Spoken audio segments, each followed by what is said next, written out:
Hello. Je cherchais un endroit pour parler des routes en Inde.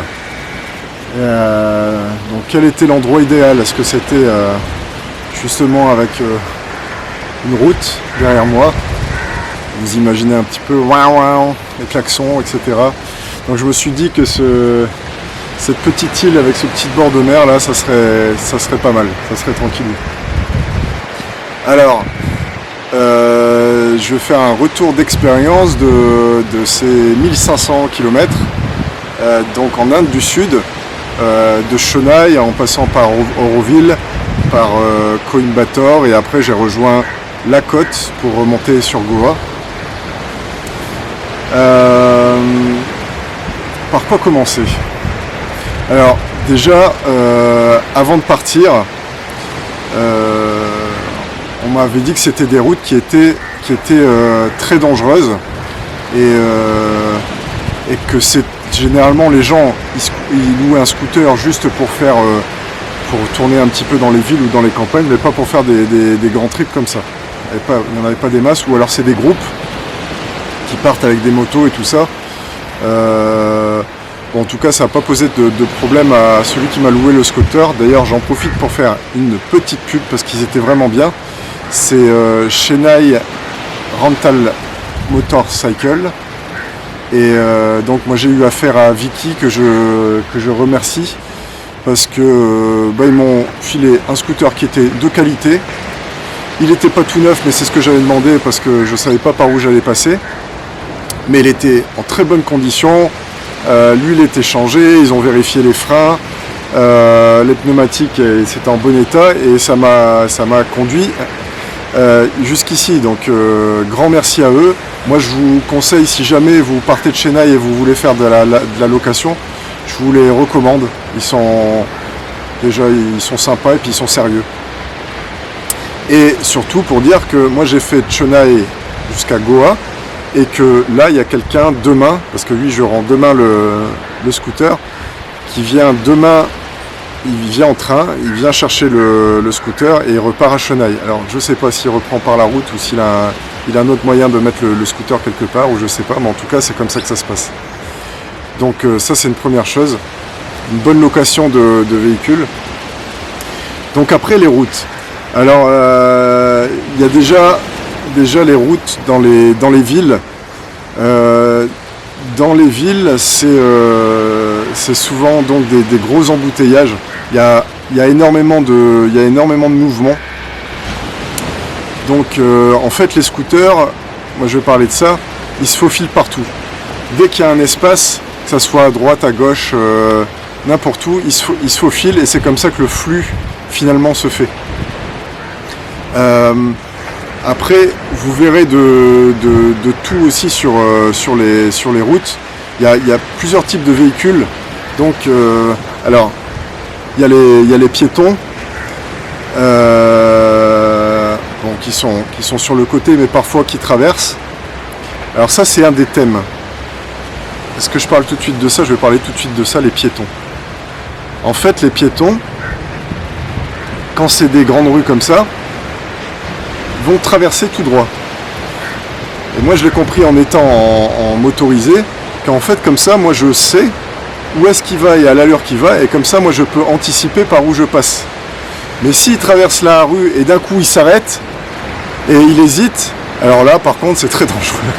Donc on pourrait croire que traverser comme ça c'est pas dangereux, mais en fait ça permet à nous en tant qu'automobilistes ou sur les motos d'anticiper le mouvement de la personne et donc de l'éviter.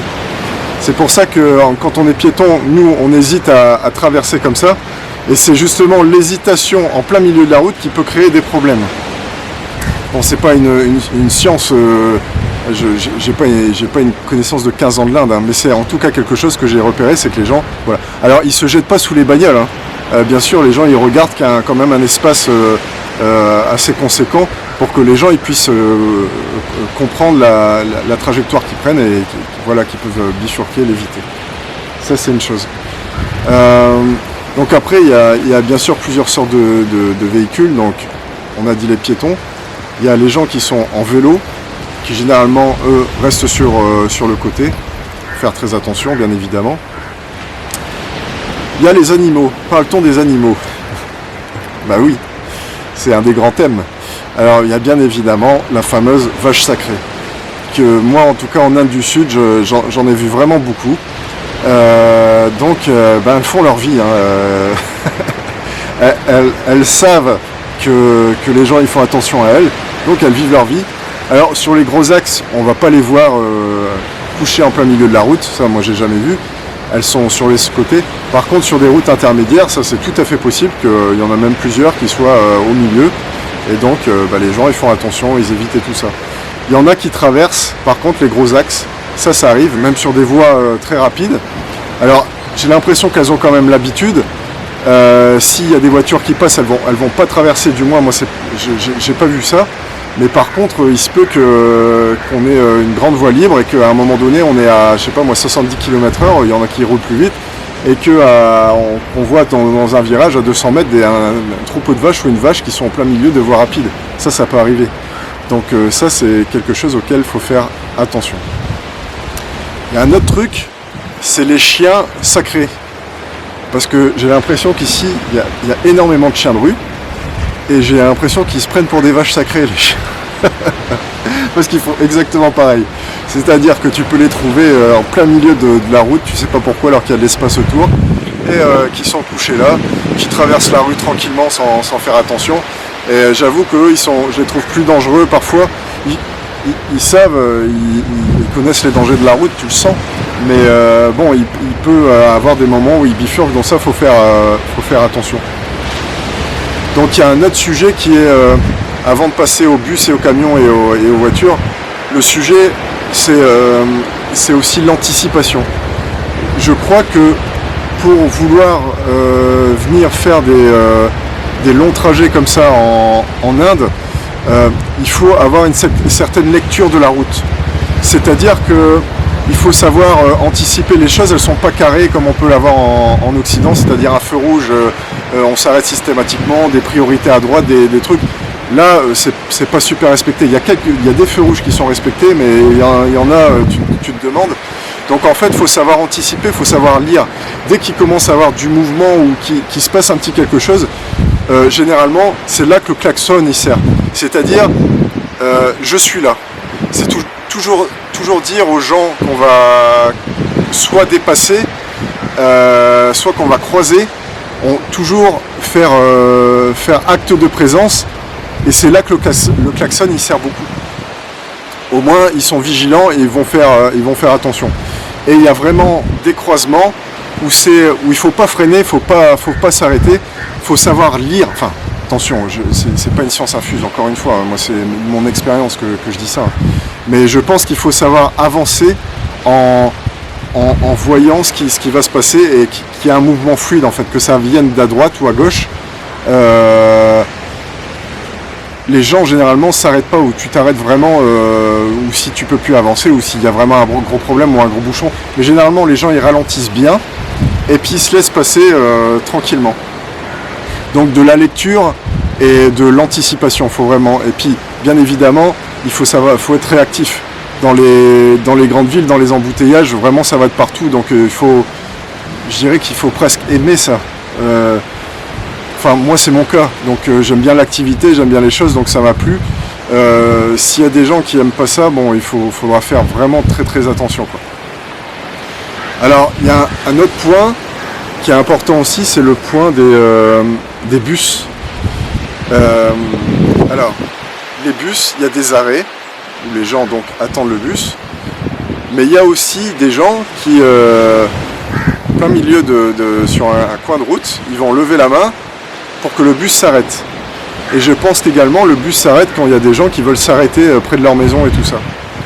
Sauf que le bus, j'en ai pas vu beaucoup avec déjà des feux stop à l'arrière ou qui mettent les clignotants, mais c'est surtout qu'ils peuvent rouler assez vite et d'un coup il y a quelqu'un qui lève sa main et il va s'arrêter au dernier moment parce que c'est le business et donc il s'arrête pour prendre les gens.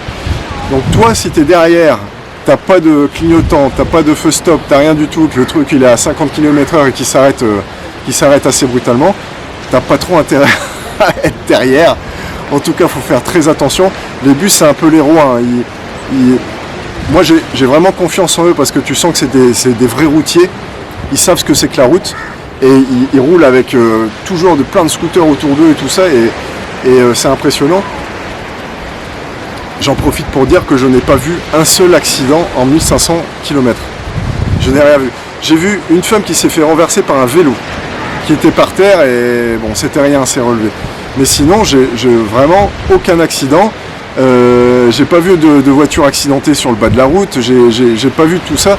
Alors malgré la dangerosité de ce qu'on pourrait croire nous, du moins de mon expérience, je n'ai pas vu d'accident, rien du tout. J'ai même pas d'accrochage dans les embouteillages et tout ça.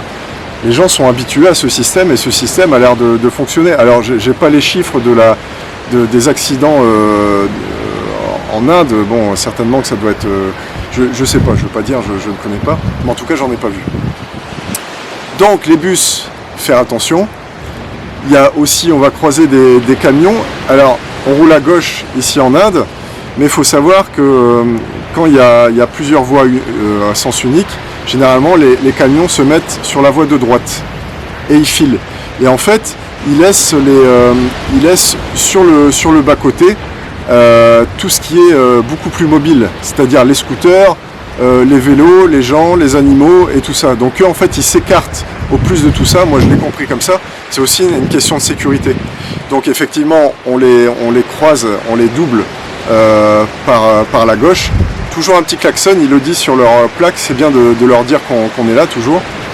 Et donc moi je leur fais aussi totale confiance, c'est vraiment des routiers, ils connaissent la route et font attention à toi. Eux aussi ils vont klaxonner s'il y a un problème et tout ça. Il y a vraiment de la bienveillance en fait sur les routes en Inde.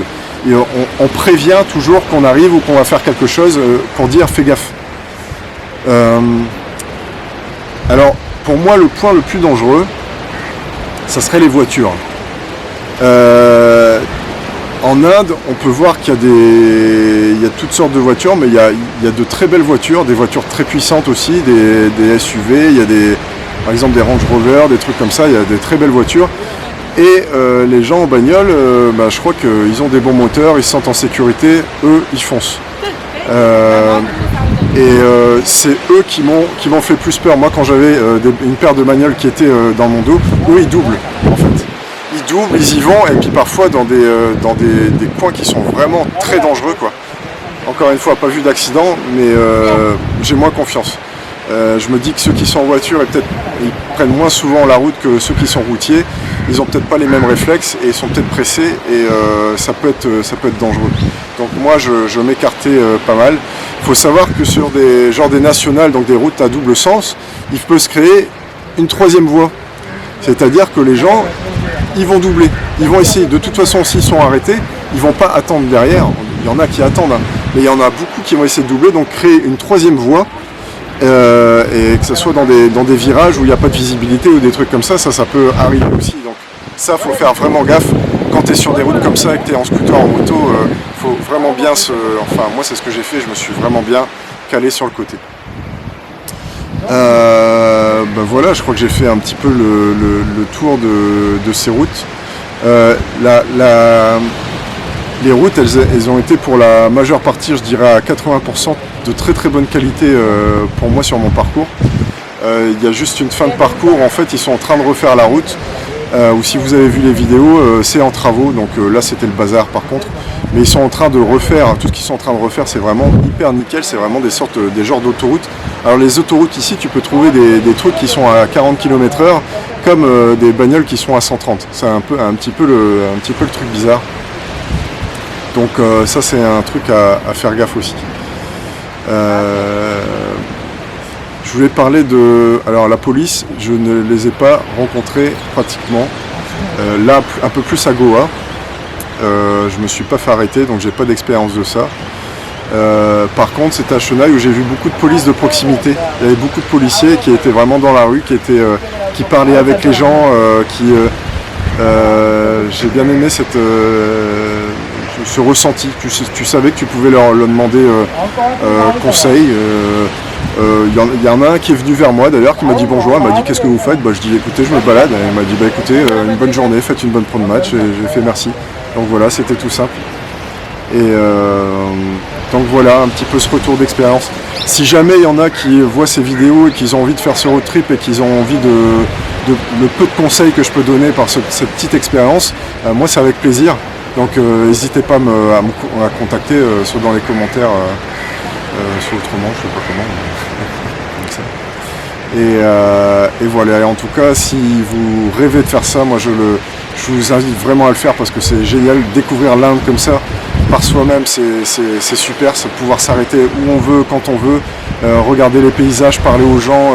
Il y a aussi toutes les odeurs, ça c'est quelque chose d'important, que ce soit en moto et en scooter. Moi j'ai adoré ça, sentir les parfums, il y a énormément de parfums, que ce soit des parfums qu'on met sur soi, que des parfums de cuisine. Toutes les épices et tout ça, c'est vraiment des régals.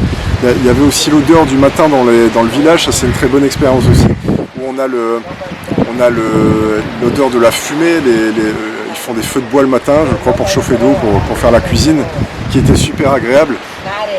Et moi si j'ai un truc, si je devais le refaire, ça serait peut-être de moins planifier mon trajet, c'est-à-dire peut-être avoir moins d'objectifs avec mes hôtels qui sont bookés et aller beaucoup plus dans les campagnes parce que les campagnes elles sont vraiment très belles et moi j'aurais aimé, le seul truc c'est d'avoir un peu plus de temps de découvrir cet esprit de campagne. Là j'étais quand même sur des routes, il y a des moments où il fallait y aller, j'avais des programmes de 3-4 heures de route, donc il fallait que j'y aille pour pouvoir profiter un petit peu de la journée autrement. Donc il y a eu beaucoup des grandes routes à plusieurs voies, des beaux paysages aussi, mais bon, il doit y avoir certainement des campagnes qui sont super, je l'ai vu dans le Kerala, il y a des trucs qui sont formidables.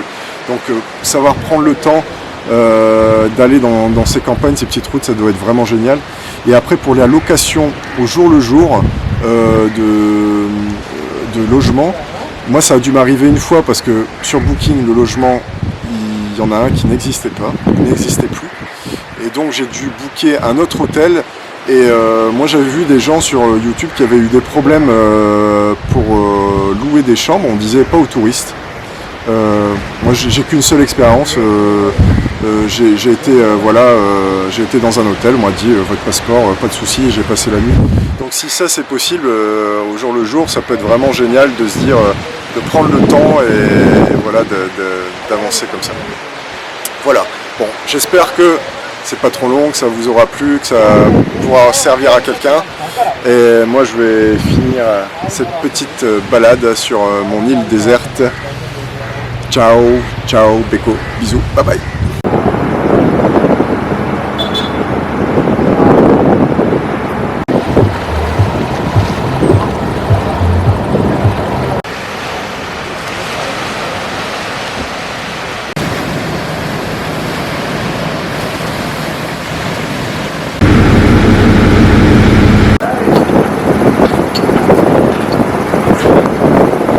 Bon, c'est décidé, la plage ça me va vraiment pas, donc bon, je suis reparti. Je reprends la route, je reprends le bateau, voilà, pour suivre de nouvelles aventures. Bon, j'espère en tout cas que ce road trip vous a plu. Moi ça a été bien, et maintenant on va regarder vers où le vent nous mène, ou plutôt où les remous nous emmènent.